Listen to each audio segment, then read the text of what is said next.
Whom should anxious people date? Other anxious people? People with an avoidant attachment style? Or secure people?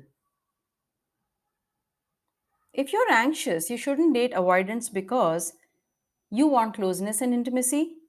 They want to maintain some distance, emotional and or physical.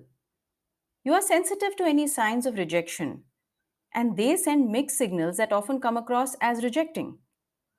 You find it hard to tell them directly what you need and what is bothering you.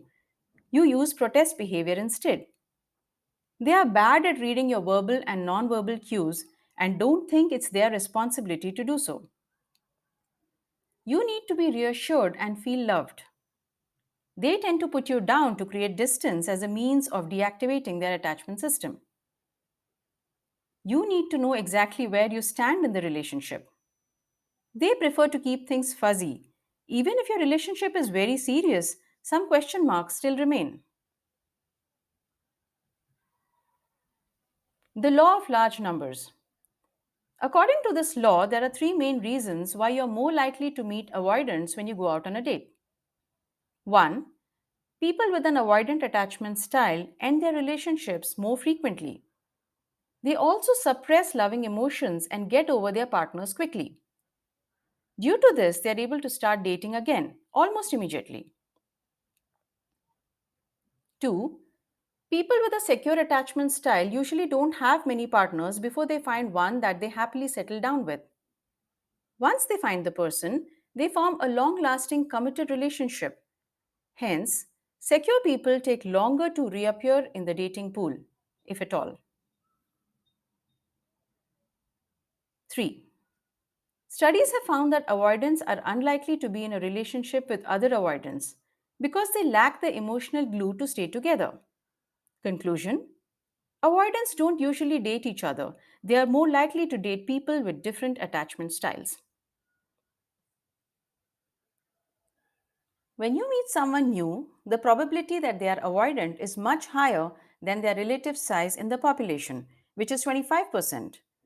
Not only are they recycled back into the dating pool more quickly, but they are not dating one another, at least not for long. Nor are they dating secure people who are less available. Hence, they are more likely to meet anxious people. Let's look at the case of Rebecca. Rebecca had an anxious attachment style and was in a relationship with Harry, a securely attached person. Harry was honest, straightforward, and consistent. He was not scared of intimacy and didn't play hard to get. He tried to understand Rebecca's needs and meet them. Rebecca's attachment system remained calm, due to which she equated Harry to boredom. She didn't feel a spark with him. This made her believe that he probably wasn't the one.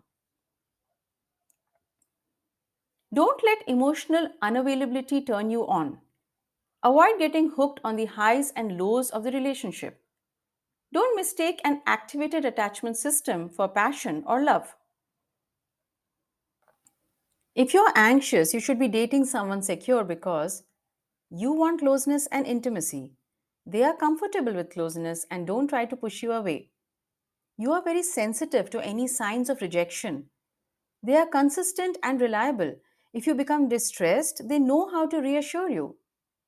You find it hard to tell them directly what you need and what is bothering you. You use protest behavior instead.